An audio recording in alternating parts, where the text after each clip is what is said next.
व्यासपीठावरील उपस्थित सर्व बंधू भगिनी,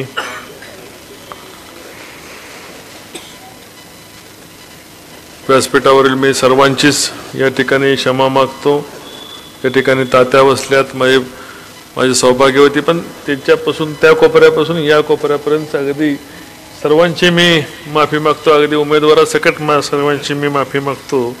सन्मान्य व्यासपीठ असं व्यासपीठाला संबोधतो। सर्व भारतीय जनता पार्टीचे सर्व पदाधिकारी, ज्यांनी ज्यांनी मार्गदर्शन केलं ते माझे सर्व सहकारी, पाटील यांनी सगळ्यांची नावं घेतली आणि परवाच्या कार्यक्रमात ज्या लोकांना बोलायला नव्हतं मिळालं त्यांना आज या ठिकाणी व्यक्त व्हावं मिळालं आणि सर्वांनाच व्यक्त होता येत नाही, त्यामुळे आपल्याला कुठंतरी त्याचं कॉम्बिनेशन करावं लागतं, म्हणून आज कॉम्बिनेशन केलं।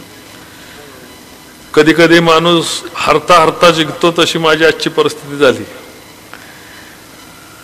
निवडणुकीच्या आचारसंहितेच्या पूर्वसंध्येला काल ही 75 कोटी रुपयाची वर्क ऑर्डर ज्याला म्हणतात, ज्याला काम चालू करायला मिळते, ती वर्क ऑर्डर त्या ठिकाणी मिळाली। त्याचा फोटो या ठिकाणी लावला आहे। जवळपास 59 कोटी रुपये टॅक्सेस सोडून त्याची काहीतरी किंमत आहे।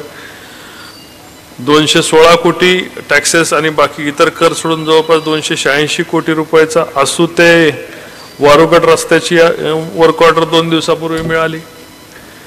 आणि मग छोट्या मोठ्या 25 कोटी 30 कोटी 10 कोटी अशा अनेक वर्क ऑर्डर्सचा या शासनाने शेवटच्या टप्प्यामध्ये आपल्या विनंतीला मान्य देऊन वर्क ऑर्डर निघाल्या।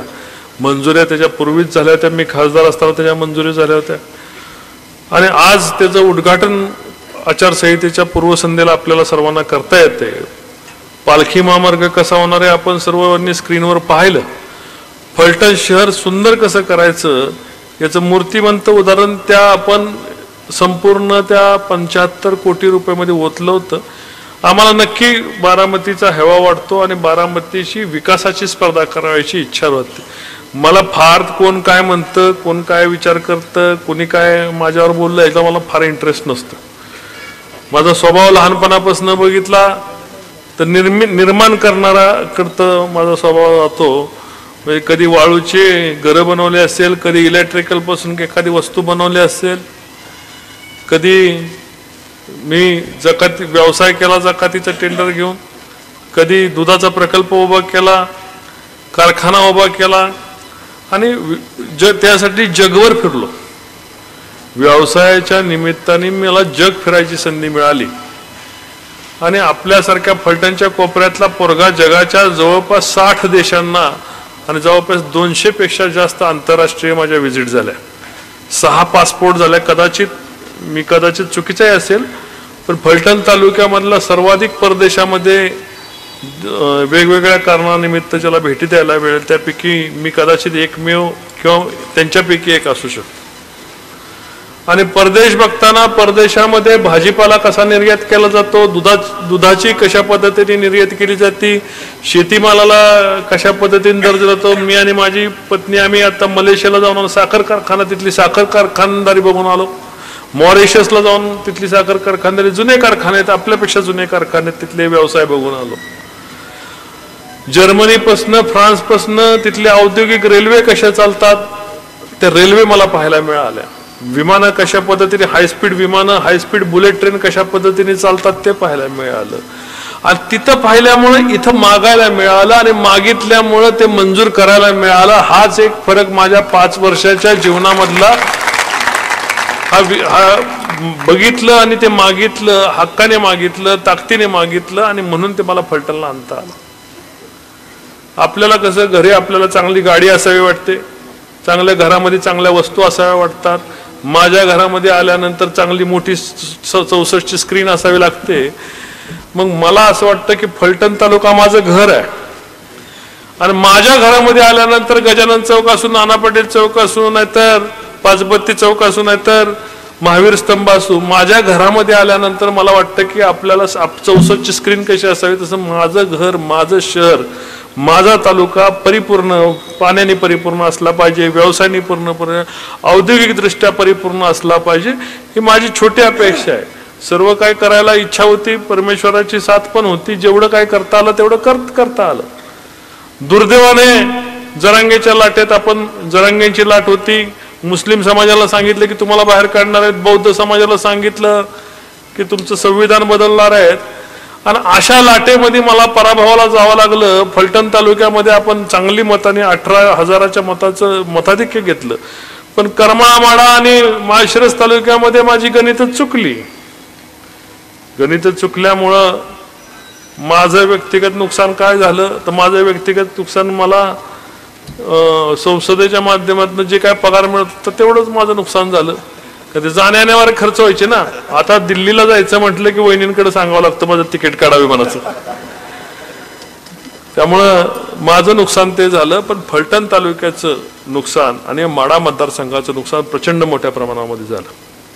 माढा मतदारसंघामधला एकही तालुका असा नव्हता की त्या ठिकाणी आपण विकासाची कामं करू नाही शकलो, असा एकही तालुका नव्हता. जे कटापूरपासनं उरमोडीपासनं त्या सांगोला उपसा सिंचापासनं खैराव मानेगाव आणि तिथं करमाळा तालुक्यामध्ये कुकडीचं पाणी आणण्यापासनं तिथले तलाव भरण्यापर्यंत संपूर्ण पाण्याचं नियोजन. लहानपणी कसं त्या अभिमन्यूला चक्रव्यूह तोडायचं तसं मला बाळकडू मी या सगळ्यांची भाषणं ऐकायचो. मी चिमणराव कदम साहेबांचं भाषण इथं 2 वाजेपर्यंत इथं ऐकलंय, रात्रभर बसून ऐकायचं.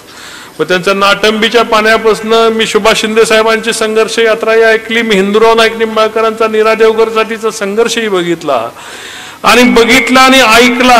आणि ऐकल्यामुळे जे कानावर पडत गेलं, सातत्याने त्याचं मत तयार झालं आणि आपलं मत कुठंतरी आपल्या तालुक्यासाठी आपलं शरीर झिजलं पाहिजे, आपल्या तालुक्यासाठी आपण खर्च झालो पाहिजे. आणि सातत्याने मी 10 वर्ष स्वतःला या तालुक्याच्या विकासासाठी खर्च करत गेलो. साखर कारखाना काढायचे हौस नाही, साखर कारखान्यासारखे डोक्याला त्रास नसतो. साखर कारखाना आता मी निम्मा 80% वेळ वहिनींना दिला. बिचाऱ्या कधी जातात आणि कधी माघारी रात्री येतात ते माहीत नाही.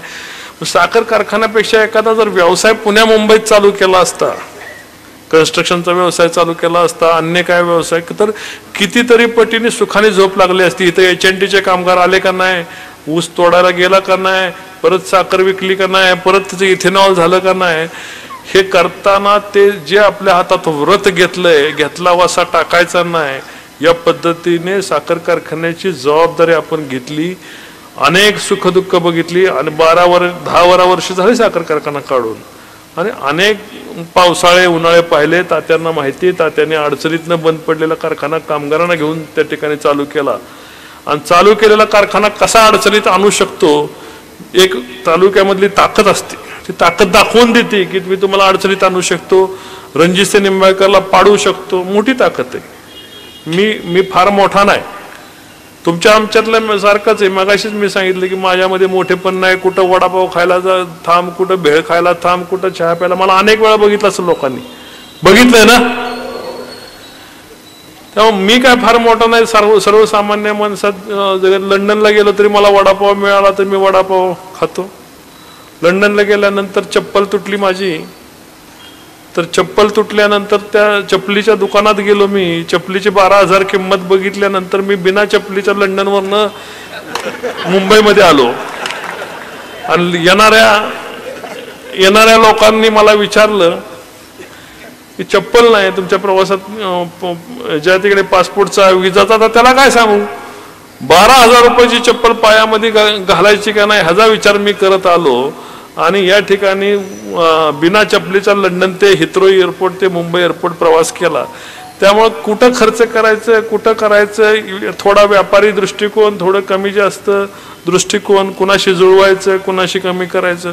मी आजही सांगतो की शरद पवार साहेबांच्या बद्दल रणजितसिंह निंबाळकर आज लिहून ठेवा, शरद पवार साहेबांच्या बद्दलचा एक कृषी क्षेत्राची माहिती असणारा निष्णात नेता आहे.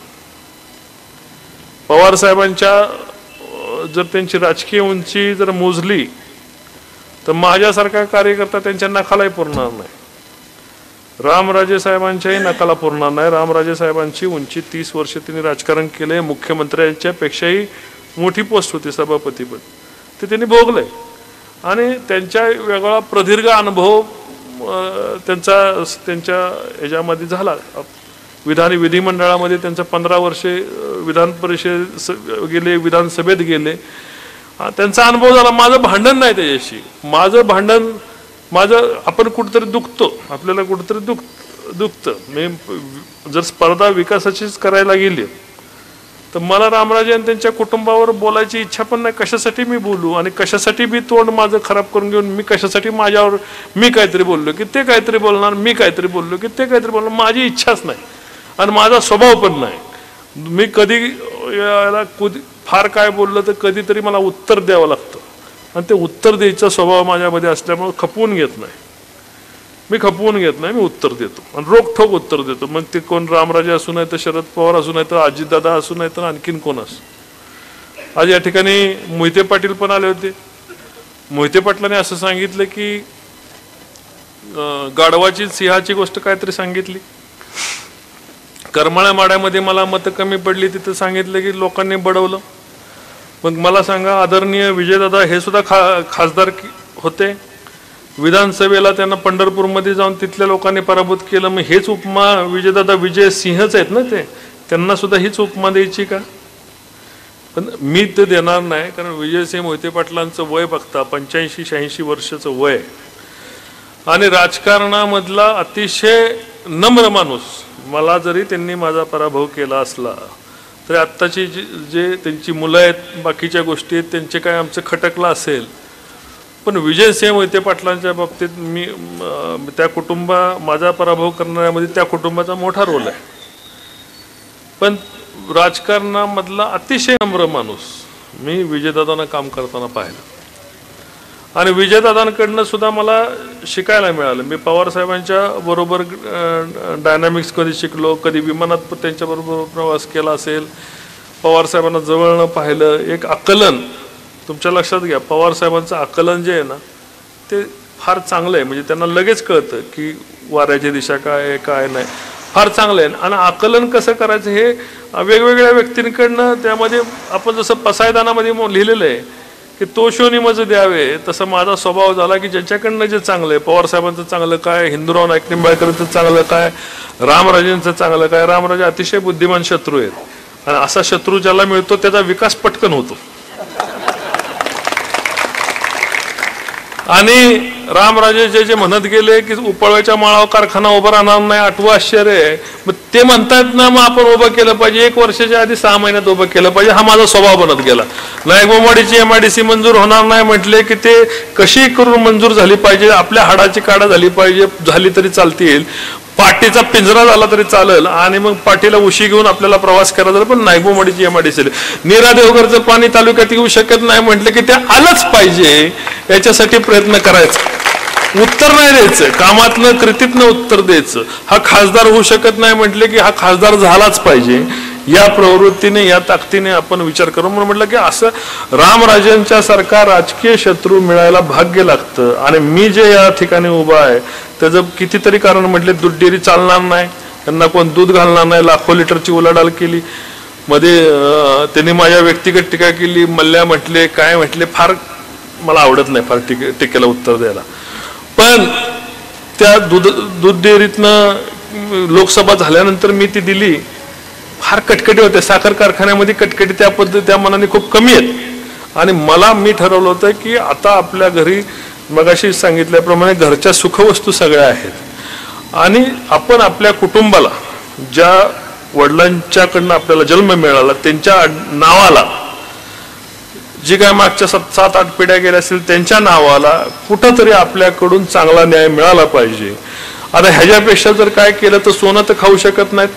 महाराष्ट्रामधल्या सर्वाधिक श्रीमंत खासदारांपैकी कोण असेल तर माझं पहिल्या दुसऱ्या नंबरला नाव येतं. हाय तर हाय, जाहीर आहे, पैसे कमावले. पण पैसे देण्यासाठी जर मुलींना, माझ्या 10,000 मुलींना सायकल देण्यासाठी जर माझा हात त्या खिशात घालू शकतो, गोरगरिबांना टाक्या द्यायच्यासाठी, टँकरला पाणी द्यायच्यासाठी, पाण्याला टँकर द्यायच्यासाठी हात घालायची इच्छा होती. सगळ्या गोष्टी असतात, डोक्यावर कर्ज असतं, व्यवसाय, अनेक अडचणी असतात आणि अडचणीतनं मार्ग काढत काढत सुद्धा आपला प्रपंच करताना लोकांचा प्रपंच झाला पाहिजे, ही त्याच्या मागची भूमिका आहे. आजचं उद्याचं राजकारण मला माहिती नाही. फलटण विधानसभा राखीव आहे, 2034 पर्यंत तरी पाटील तुम्ही आमदार राहणार हे आज मी सांगतो. कारण जेव्हा कोण होऊ शकत नाही म्हणतं की त्याचं चॅलेंज मी घेतो आणि फलटण तालुक्यामध्ये ते तिकीट मिळवून देणार नाही म्हटले मिळालं, लीड मिळवून देणार नाही म्हटले मिळालं. दुर्दैवाने माझा करमाळा म्हणायचा मध्ये माझा पराभव झाला. आता त्याच्यासाठी फलटणकरांनी मिशात आणू नये. त्यामुळं फलटणची जनता आपल्या बरोबर आहे. विकासाची जबाबदारी आपण घेतलीत. सगळे चांगले काम करणारे सहकारी या व्यासपीठावरनं सगळ्यांनी जरा उभं राहावं प्लीज. फक्त तात्या सोडून तात्यानं बस. सगळ्यांनी ह्यातली ही सगळं समाजासाठी देणं असणारी मंडळी, ह्याच्यापैकी कोण तुम्हाला चुकीचा माणूस ह्याच्यापैकी दिसतोय का? एक तरी चुकीचा माणूस या ठिकाणी दिसतोय का? चांगल्या माणसांचं कृपया बसा, सॉरी उभं राहिल्याबद्दल. चांगल्या माणसांना बरोबर घ्यायचं, चांगल्या सहकार्यांना बरोबर ठेवायचं. मी कधीच माझं नेता नातं नसतं. आता तुमचं तुम्हाला वाटत असेल माझा अनुपचा तर 100 वेळा वाद असतो, पण आम्ही मित्राच्या नात्यात जयकुमारचा वाद होत असतो. माझा इथं बसणाऱ्यांशी आमचं विचाराची अडचणी असतात. आम्ही काही गोष्टीला घाबरतो. आता वकील साहेबांसारखं घाबरतो आम्ही. आपलं काय नाही विचार तात्यानं घाबरतो. तात्यानं तर मी तात्या कधी मारत नाही एवढीच काळजी घेतो, बाकी काय नाही. त्यांनी मारू नये म्हणून एवढीच काळजी घेतो. कारण वडिलांनंतर तात्यांच्या मी डेअरी काढल्यापासून मी 20-25 वर्ष बघते. वडिलांप्रमाणे तात्यांनी माझ्यावर प्रेम केलं. त्यामुळे त्यांना सगळे अधिकार दिलेत. आणि माझे कर्तव्य आहे की मी तात्यांना वडिलाप्रमाणे मानले. माझं कर्तव्य आहे की त्यांच्या अंगावर ह्या वर्षीचा गुलाल आणून देण्याची जबाबदारी मी घेतली. आणि गुलाल आणताना मग कमी पण पडणार नाही ही पण खात्री आहे तुम्हाला सर्वांना. त्यामुळं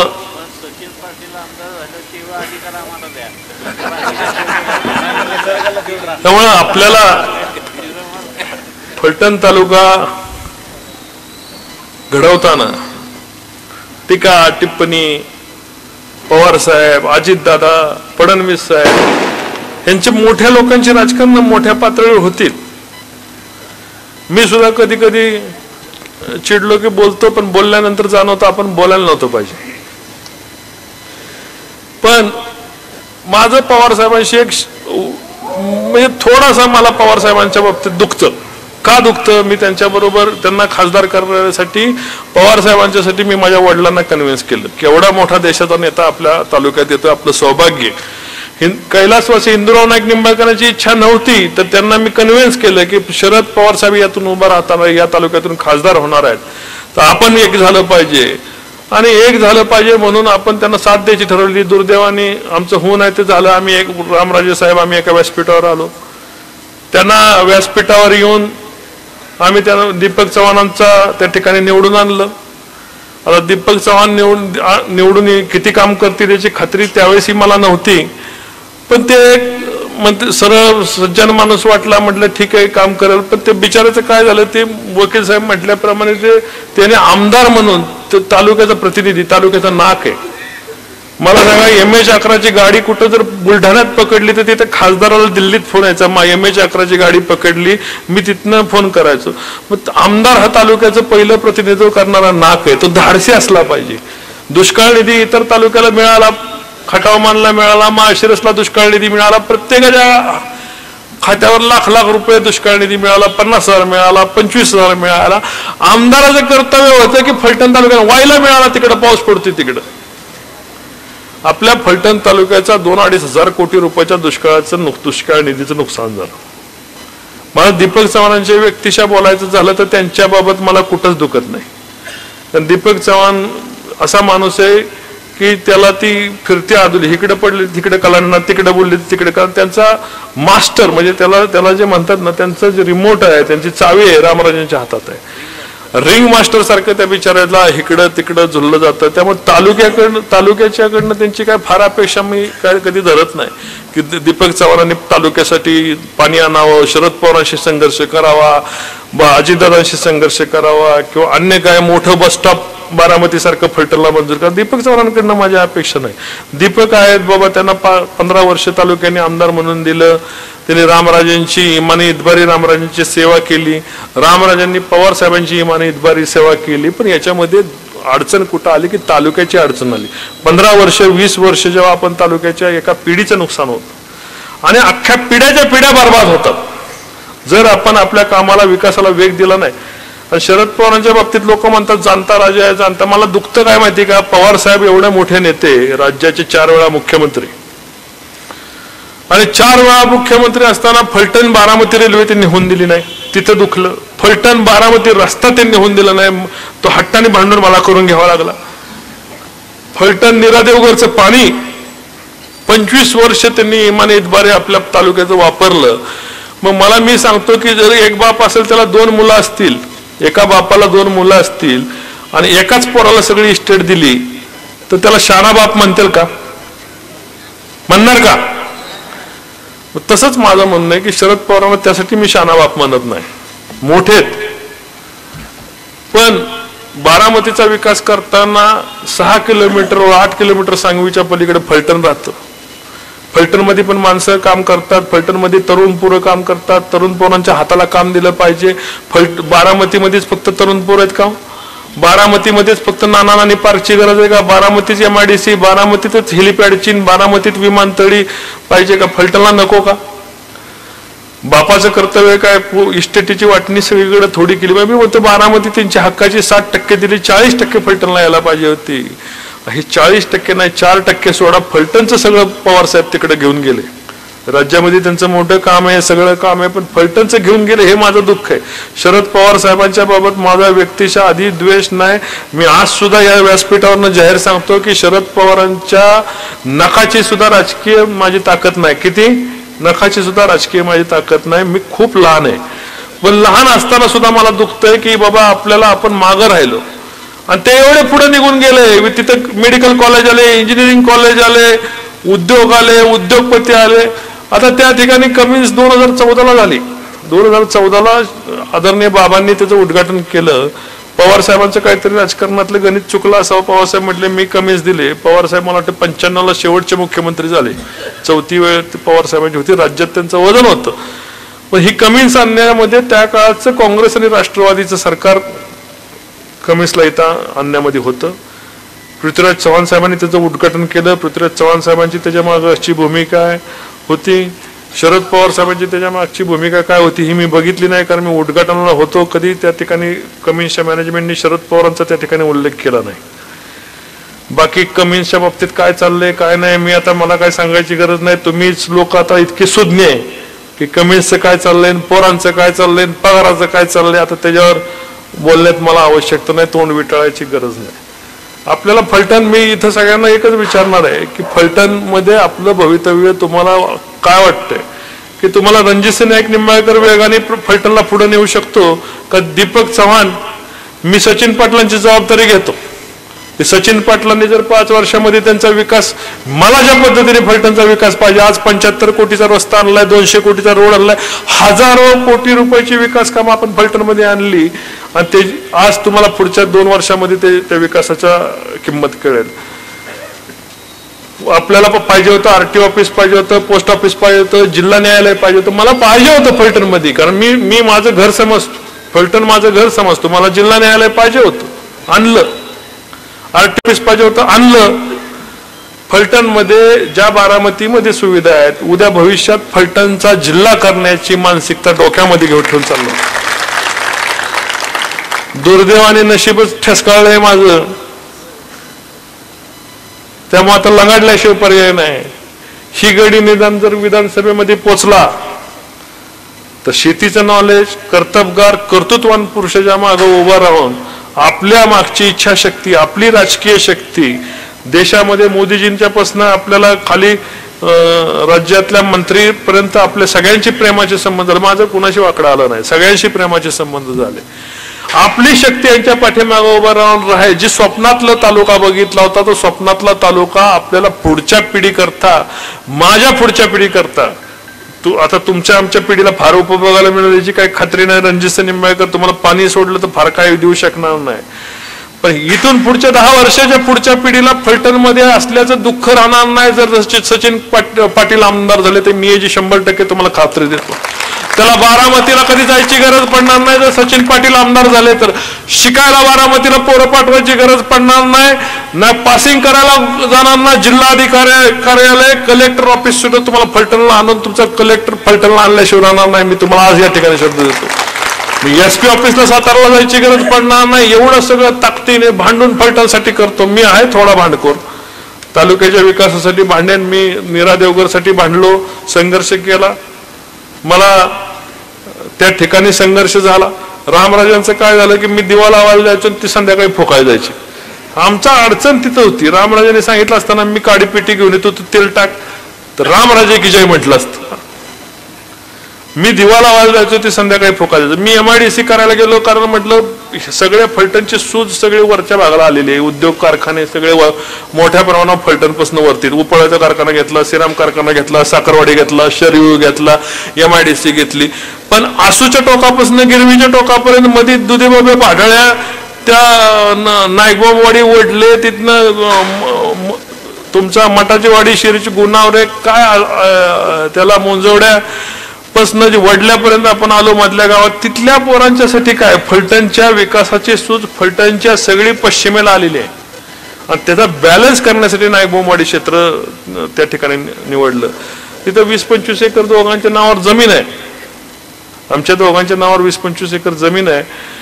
त्यात मंत्र्यांना जमीन तिथं करायला जमिनीला किंमत यायला म्हणणार जमीन महाराष्ट्रात रणजित निंबाळकर कागदावर माझ्याकडे पैसे कुठे बी घेऊ शकतो, कुठले बी MIDC जमीन घेऊ शकतो.